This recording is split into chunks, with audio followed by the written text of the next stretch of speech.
Hey everyone, I'm Lizzie and this is Lizzie Reads and welcome to my 2018 favourites video. Now, I'm not going to try and go on too much in this video because a lot of these books are books you will have heard about before. My 2018 was really reading a lot of children's, YA, fantasy. Basically, I read a lot of books that I knew were very popular already. And that worked out in my favour because I enjoyed them. I went with the crowd and I enjoyed them. And that is totally okay. But I just thought I'd say that. So I'm not going to... You're going to think, why is she not talking about her favourite books too much? It's because I got them all from YouTube. And none of them are that original. And only a few of them are like even borderline literary. So it's quite... yeah, but I'm pretty sure... they might all be written by women, but yes. So I'm going to talk about Career of Evil by Robert Galbraith, aka J.K. Rowling. It's called the Cormoran Strike series and it is a wonderful, wonderful, wonderful series. I thoroughly enjoyed it, and the newest edition did come out this year. That was Lethal White, but I also read Career of Evil.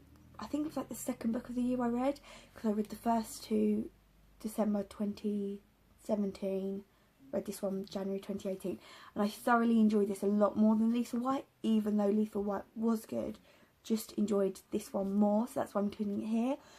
It's about Cormoran Strike and Robin Ellicott, who are private investigators, and they have such strong characterisation and such strong character relationships that I just can't help but be interested and engaged in their lives more than the plot.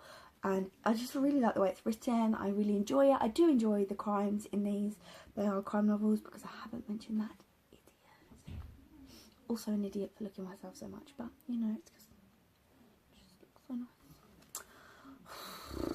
I'm going to hate myself when I come to edit this. But yeah, so I really enjoyed this, and that is why it's here. Next, I'm going to talk about one that also... well, this one's slightly different because this one isn't my favourite in the series, but it is one that I read this year. I did read the other one this year because I read it like as a rerun. I don't know if I read Gemini this year actually. Well, I'm just going to say Obsidio from the Illuminate Files by Amy Kaufman and Jay Kristoff. I did really enjoy this series. It's I've forgotten this type. It's like a... it's written in files, so there's lots of weird shit in it, and it's about space warfare and teenagers that get caught up in it basically, and it's heavy on the romance, it's heavy on the YA, but they are so enjoyable, and the format is amazing to read from. The second one is my favourite one, but this one is the one that came out this year and I read this year, so well, for the first time this year. I read the other ones the year before, I think. Yeah, so those are my first two favourites. I've got 10. Let's go to... wait, let me... where's my pen? I've got to cross them off because otherwise I'll forget that I've crossed them. I've spoken about them. Next, I'm going to talk about one that I didn't expect to love as much. I just thought it was going to be cheesy and I knew what was going to happen, so I didn't think it was going to like affect me all that much because it's really popular and it's been made into a film, and that is Me Before You by Jojo Moyes. I listened to this on audiobook and I was shocked, absolutely shocked by how much I love this. I was swept away in the characters, the story, the background stuff. It was amazing. It was sad, it was emotional, and it was poignant. I don't know if I want to read the next two.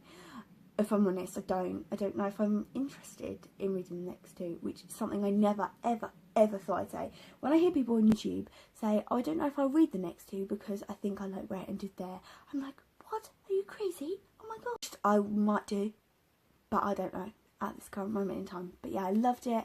It's about a young woman called Louisa. Is her name Louisa? Louisa, and she loses her job and she gets hired as a sort of companion / carer type, really unique role for a young paraplegic man, and who is not happy with his change in circumstance at all. Like, he's not coping well with it. And I found it so interesting. And the film, oh my god, the film, Sam Claflin, oh my god, it was good. It was good stuff. Right, so now that one's over. And that's one of the only romance novels I read all year, because I don't read a lot of romance, but I like it as an aside. But the first whole romance, but it wasn't just about the romance, it was good. Sorry, I heard a funny noise in my house. Next, I'm going to talk about Paper Girls. I've got volume 3 here, but really I just mean the whole thing. I read them quite a lot last year. I just find this series so engaging. It's about 4 paper girls in the 80s who, they have a paper round, and on the paper round they get sort of caught up in this another alien warfare that spans well, the whole of human existence, and it's crazy, and it goes back and forward and back and forward. It's so complicated.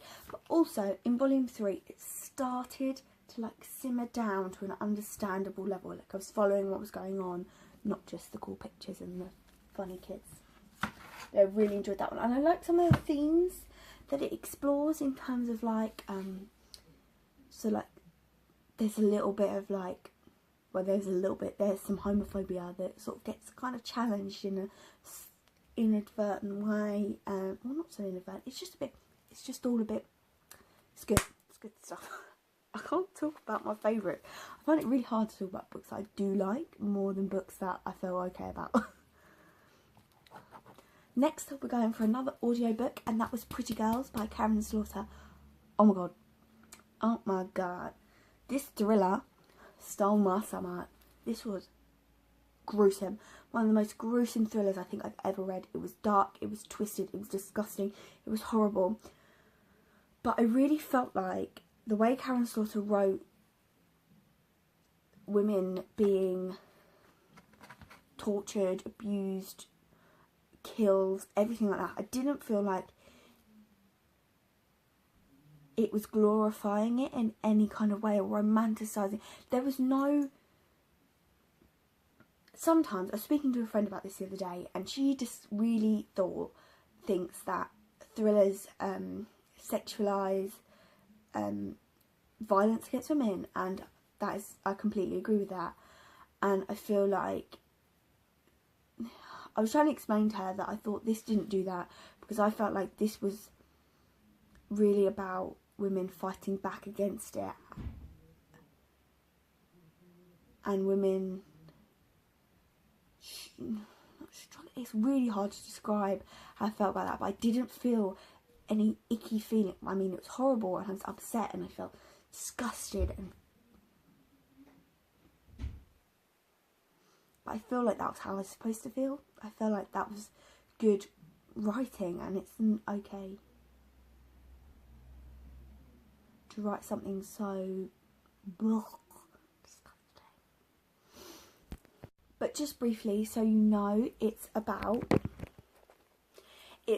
a young woman, well, not young woman, a middle-aged woman with a daughter who is estranged from her sister, who has a husband, and her sister's husband is killed, and when he is killed, she discovers some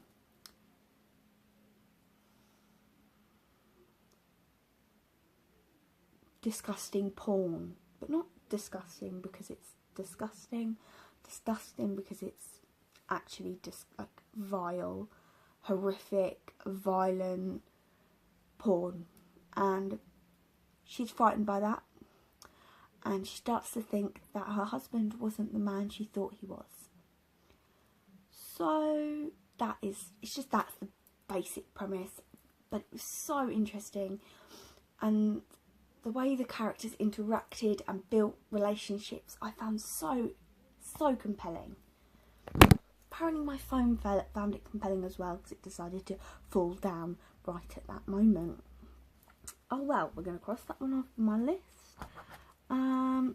I'm going to carry on with the audiobooks because top 3 are physical books, and I wanna show you them last because that's what everyone on YouTube does. They talk about them all in a random order, and then the top 3. They have a top 3. I haven't decided which order the top 3's in yet, but I'll let you know at the time. Second, we've got Stay With Me by Ayobami Adebayo. I think that's how you pronounce her name. And it's set in Nigeria, and it's about a woman who is struggling to conceive, so her husband's family suggests that he takes on a second wife, which is obviously deplorable, but well, that obviously sounds deplorable to me, but it's just interesting and bizarre, and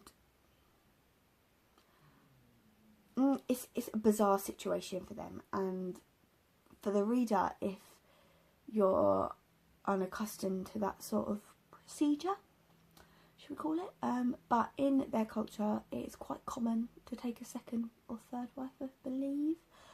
Yeah, and it was really interesting, and it was quite surprising how I was shocked by certain things in there.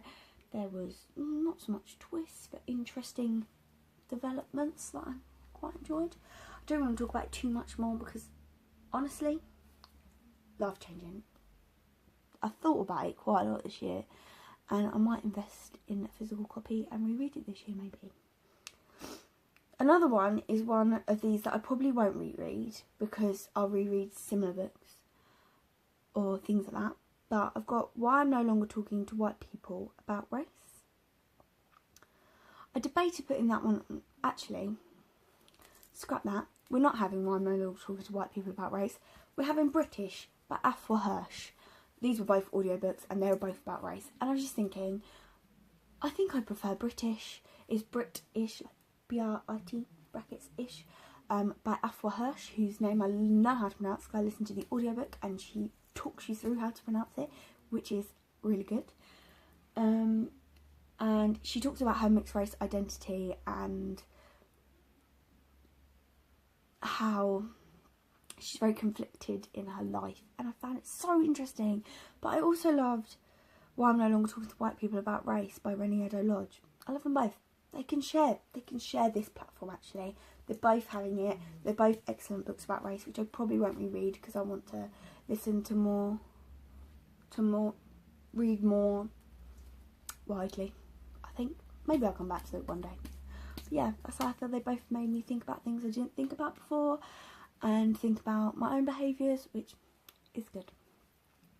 So we're down to the top 3. My number 1 is a few other people's number 1 in lots of people's tops 10, but I'm going to go with number 3. They're all YA and kids. Explorers on Witch Mountain, which is the second in the Polar Bear Explorers Club. The first Polar Bear Explorers Club was my 2017 favourite book ever, the best. And it's by Alex Bell, and it's about a young woman. It's about Stella Starflake Pearl, and her father is an explorer, and girls aren't allowed to be explorers, so of course she fucking goes on an expedition. She is a cool child. She knows what she wants. She gets what she wants in a good way. And yeah, she's just really exciting and interesting. And this is so magical, so whimsical. And the second one, I can't tell you any more about. Next, we're going with Six of Crows by Leigh Bardugo, and this is about sorry,